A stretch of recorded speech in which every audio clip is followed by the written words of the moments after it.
Chapter 27 goes over a classical ethics issue with undergraduates just finishing up their college degrees. It goes over two individuals who have different personality styles and different approaches to finding a job in this modern market. It also discusses how they prepared, what they did, and eventually how they accepted and or rejected their job offers. Our first individual is named Emily, and she had found a job in Boston and had officially signed with that agency, but didn't feel like it was quite the right fit for her. After she had officially stated that she would work for them, she was then offered another option in her hometown in upstate New York, I believe, which was a much better fit for her. But she was faced with the situation of possibly burning a bridge with the first company, even though she would possibly be happier with the second company. Our second individual is named Josh, and he was a more laid-back personality than our first person, Emily. He had initially accepted an offer from a company and had begun working there.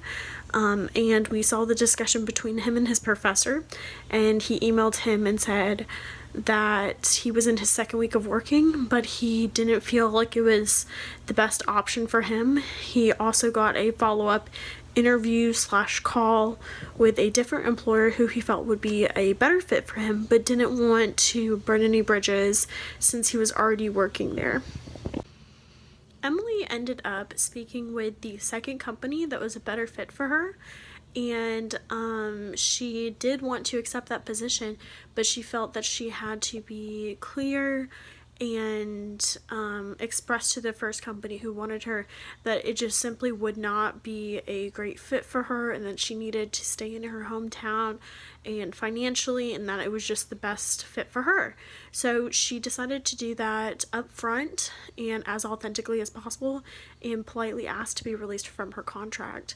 And because she had done that, they did release her from her contract, and she was able to accept a position that was going to be better for her career and better for her personally. We are now faced with the ethics part of this discussion. A lot of recent graduates have this sort of problem, trying to weigh your pros and your cons and be the most ethical and straightforward you can be with this job searching process. The next part that we go over is what's called the Benjamin Franklin balance sheet, and it goes through a list of questions of whether something is a go or a no-go, kind of if something is a deal breaker for you, and what your expectations are realistically with your first job out of college.